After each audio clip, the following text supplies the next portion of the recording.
Zootopia Episode 3, Nick whispered, "Okay, carrots, I'm calling it. This is officially the creepiest basement I've ever been in, and that's saying something," Judy said, eyes up. "He's here." The weasel stepped out of the shadows, grinning. "Welcome to my gallery," Nick said. "Hate to break it to you," Judy said. "Where are the missing animals?" The weasel tilted his head. He lunged suddenly. Judy blocked. Nick swung in, claws out. Boxes rained down. Nick said, I had plans tonight that didn't involve dodging flying cardboard." The weasel slashed with his blade, sparks flying off a metal pole. Judy ducked, swept his legs, but he twisted mid-fall, landing on his feet. Judy said, "Stop, you're only making this worse." The weasel laughed. "Worse? Oh no, Bunny, this is only the beginning," Nick charged, pinning him against the wall. "Talk!" The weasel wriggled free, headbutting Nick. Nick staggered back. Judy dived again, grabbing his arm. "You're not leaving until you tell us where they are." The weasel spat. "Gone, vanished. You'll never see them again," Nick snarled. "Try that line again after I knock out a few teeth." The fight spilled across the basement. They slammed into furniture, stumbled, rolled, trading blows. Every time Judy pinned him, the weasel slipped free, taunting them. Weasel said, "Pathetic. You think you're heroes. You're just pawns." Nick said, "Better a pawn than a coward hiding in a basement." The weasel grinned. "You're clever, Fox. But clever doesn't save anyone. Clever just watches the city burn." Judy said, "Not while we're still standing." She rushed him again. He dodged, hurled another smoke bomb. The room filled with thick fog. Nick coughed. "He's using these things like candy." The weasel's voice echoed. "Every symbol breaks, every guardian falls. And when they do, I'll be there." Judy shouted, "Show yourself, coward." A scuffle erupted in the haze. Nick swung wildly, missing. The weasel appeared behind him, kicking him forward. Judy grabbed Nick before he fell. Nick said, "He's fast, I'll give him that." Judy said, "Stay with me. We'll corner him."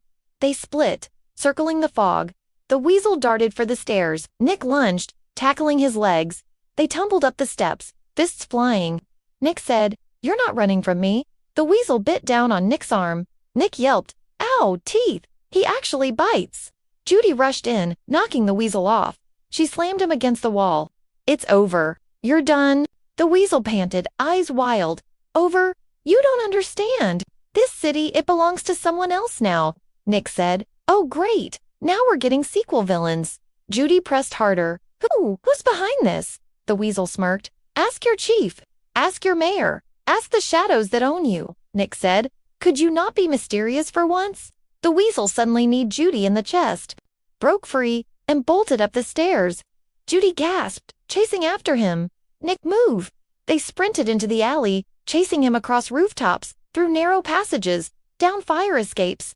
All the while, they yelled at each other. Nick said, "Why are we always running through rooftops? Can't we ever arrest criminals in, I don't know, a coffee shop?" Judy said, "Focus. He's heading west." Nick said, "No, he's heading east." "Wait, carrots, I'm dizzy." The weasel vaulted a fence. Judy followed instantly, springing high. Nick scrambled after, muttering, I'm not built for this cardio." They chased him for blocks. Every time they got close, the weasel knocked trash cans, boxers, and ladders into their path.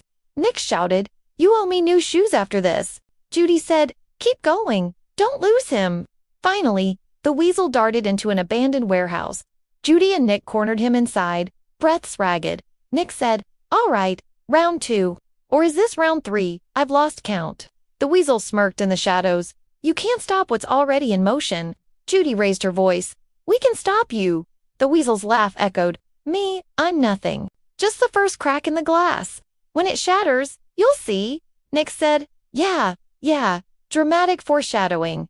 "Heard it. Now, give it up." They clashed again, this time harder, faster, more brutal. Kicks, punches, dodges, counters. Judy landed a clean hit, knocking him down. Nick cuffed one wrist, but the weasel twisted, ripping free, almost dragging Nick with him. Nick growled, "For such a little guy, you fight like a tank." Judy said, "We can't let him slip again, hold him." Nick pinned him. Judy locked the other wrist. For a moment, they had him. The weasel leaned close and whispered, "You think you've won, but someone's already watching you. Someone who knows every move you make." Nick said, "Oh, I hate creepy threats," whispered in my ear. The weasel grinned wide, then slammed his head back against the wall, stunning them both. In the confusion, He twisted free, snapped the cuffs, and vanished through a side door. Nick groaned, unbelievable. I hate this guy. Judy clutched the torn photo tighter. It's not just him, he's working for someone bigger. And we're running out of time, Nick said. So, same time tomorrow. Judy glared at him. Nick raised his paws. Kidding, mostly. They stared at the empty doorway, the echo of the weasel's laughter still ringing. Nick rubbed his head, still groaning from the last hit, and muttered that headbutts should be made illegal. Judy ignored him, already racing toward the side door where the weasel had slipped through. She told him firmly to move, and together they burst into the alley, catching a glimpse of the small figure darting ahead between trash bins. Nick complained that he was already half dead from running. But Judy snapped back that the weasel was smaller and lighter, so if a bunny could keep up, a fox certainly could. The chase carried them to a dumpster, the weasel vaulting easily onto it before springing to a balcony above. Judy went after him without hesitation, her powerful legs carrying her up in one clean jump. Nick clawed desperately at the edge, muttering that one day he'd burn a treadmill for revenge, but Judy hauled him up before pulling him along again. The weasel turned, hurling a glass bottle down toward them. It smashed close to their feet. Nick shouted that it was rude, but the weasel only laughed and yelled back that they would never catch him because they were already too late. Judy demanded to know, too late for what? But the only answer she got was another smirk as the weasel dashed away. They cornered him near the roof's edge, Judy warning that he had nowhere to run.